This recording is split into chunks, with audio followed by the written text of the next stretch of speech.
Friend of mine is coming up to the stage now, come all the way from Gloucester. So, ladies and gentlemen, please welcome to this stage, I think he's ready, ladies and gentlemen, welcome Mr. Nick Hill.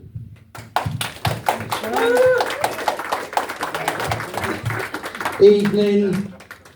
So Dan was mentioning this is the weirdest gig in 103 gigs he's done. I've been doing comedy 20 years, probably done 1,000 gigs. This is still the fucking weirdest thing I've done.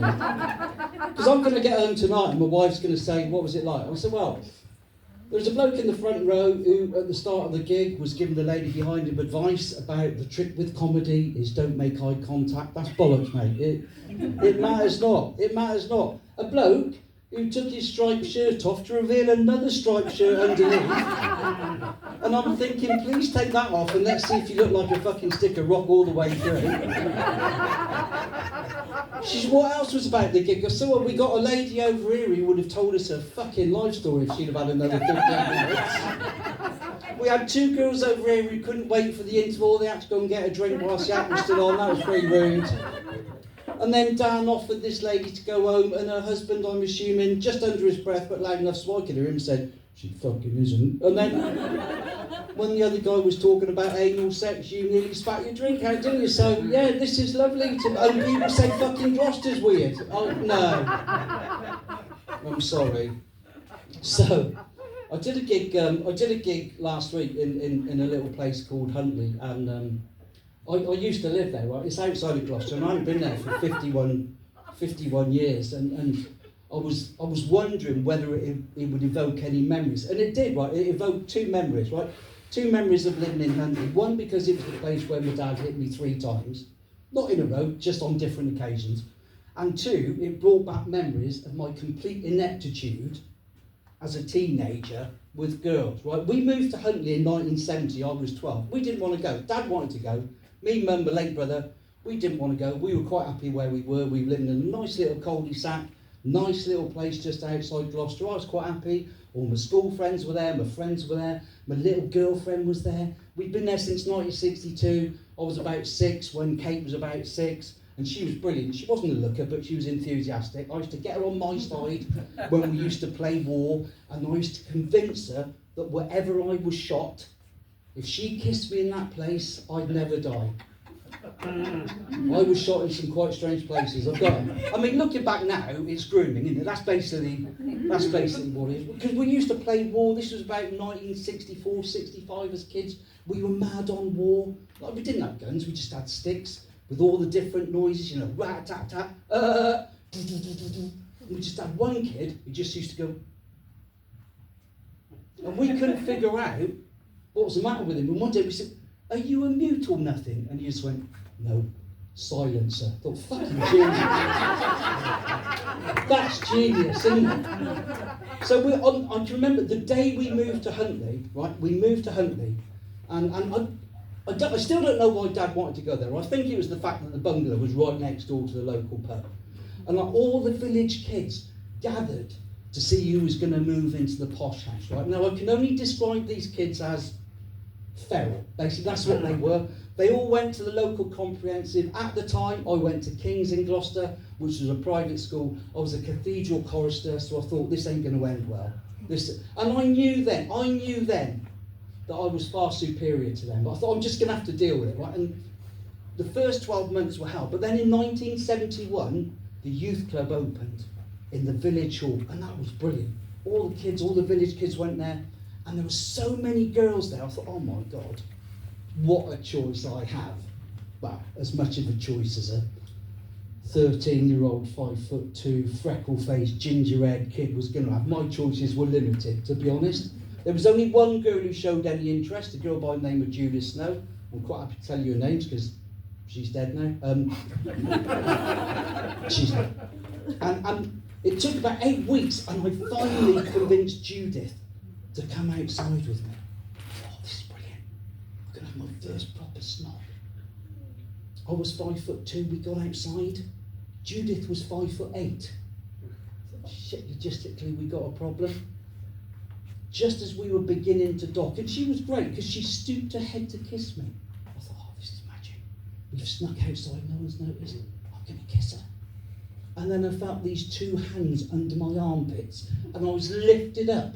One of the feral kids had seen what was going on, and he came and he just lifted me up so I could kiss her at face level. Right? Nigel Gardner was pissing himself laughing. I was screaming. Judith just rang off, right? And that was it. But I learnt a lot. I learnt a lot that first year, being in the village. Swearing, mostly. That was the thing I learnt. And I can remember my dad nearly had a heart attack the first time he heard me swear. Because up until then, I think I must have been a model kid. I can't remember even him ever telling me off up until we moved to Huntley. And then after a year of living with these feral kids, he asked me to do something. And I just repeated what I'd heard the boys say. Said, fuck off, you cunt. And yeah, I shouldn't have used that word. I was going to say F off UC, but I thought, sod it, I'm never coming back here again, so it doesn't really matter. And that was the first time he hit me. That was the first time. Undeterred by the Judith Snow episode, 1972, summer of 72, two sisters came to the village to stay for the summer, Shirley and Ann Davis. We used to go blackcurrant picking, and me and another lad sort of got chatting to them, and we got off with them, and one day they said, oh, our parents are out. Do you want to come back to the house? Yeah. So I was 13 by now.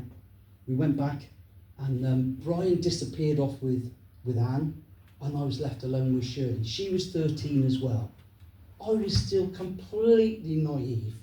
Didn't know what to do. We were in the lounge. She said, are we going to get it on? Get what on? By then, she'd started undoing my trousers, right?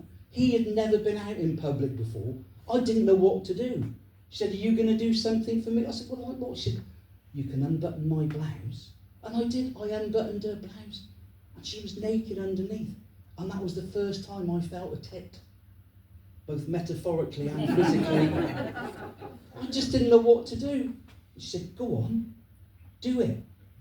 And what happened next, I can only liken to that scene in The Karate Kid. You know the wax on, wax off? That didn't work. 1973, things got a little bit better. Still youth club disco. I got off with a girl called Helen Morris. I think we were 15 by now. And we got on really well on the night, and the next day I got one of the lads in the village. I said, oh, because back in those days you wouldn't ask a girl out. I said, can you go and ask Helen if she wants to go out with me? And he went off, and he come back, and he said, she said no. I said, what, Helen said no? He said, oh no, I didn't ask Helen, I asked her friend. I said, no, you should have asked Helen. Anyway, we got it on, and I used to spend a lot of time at her house, and we used to be up in her bedroom, and this is, say, 1973, she was 15, I was 15. Her mum was really progressive. She put her on the pill. That was brilliant. Just in case. I mean, there was no danger of her getting pregnant, because most of our Sunday afternoons were just spent sexually gratifying each other by rubbing our genitals whilst wearing full clothes, right? The only danger of hearing the pitter-patter of tiny feet was if we bought fucking mice for pets. That was all that was going to happen. But it did put me in good stead for what happened the following year. 1974, I was 16, and nearly lost my virginity with a girl called Wendy Richards, who is still alive, very much alive. And we'd been to a cricket club disco, and we both got completely hammered, and we wandered down the lane. We found a barn. We were in the barn. We were really getting it on, and it was getting quite serious. And she said, go on, stick it in, stick it in. I didn't even have it out at that point. And I thought, I can't. Something in my mind, I wanted to, but I thought, I don't really know what really's got to go on. And I thought, she's drunk, and this is just taking advantage, and this isn't going to end well. So I said, I can't. And she got off and stormed off. I went home, it was about 2 o'clock in the morning, and my dad was waiting for me. And he said, where have you been? I said, I've just been out, just been out to the disco. He said, what have you been up to? I said, absolutely nothing. And he dragged me to the bathroom, pulled my shirt down, said, what's that then? And I had this massive love bite that she'd given me that I wasn't aware of. And he said, what have you got to say about that? So I just repeated the same phrase I said to him earlier on, F off UC, and that was when he hit me for the second time. I've got to be honest, when I wrote that material yesterday, I thought it would go down. I was really pleased with that. I thought they'll love this in Newbury. It's not going to be making an appearance again. They might do. It doesn't really matter, does it? You've got to try these things. Sometimes they work. And fucking clearly that tonight they don't. But the third time The third and final time I got hit, same year, 1974, I was 16, and my dad bought me an air rifle, right? On the condition that I just shot cans. That was all I could shoot.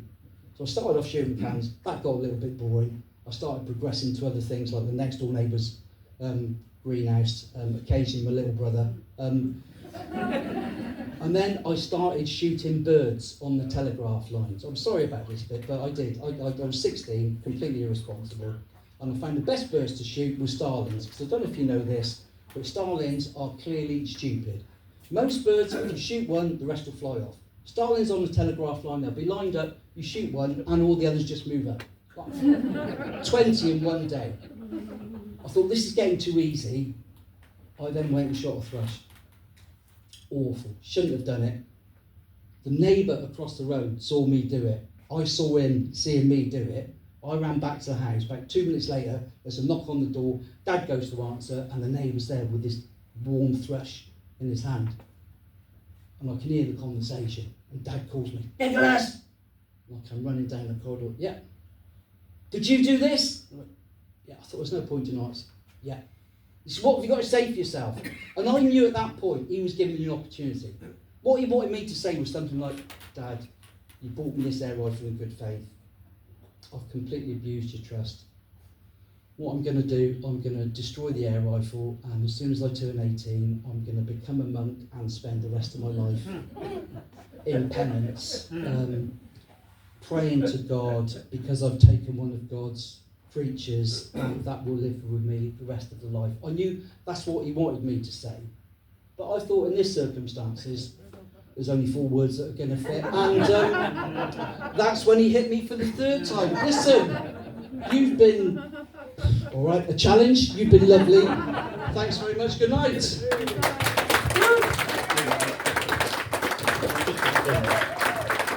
Nick Hill there, ladies and gentlemen. We'll move swiftly on. And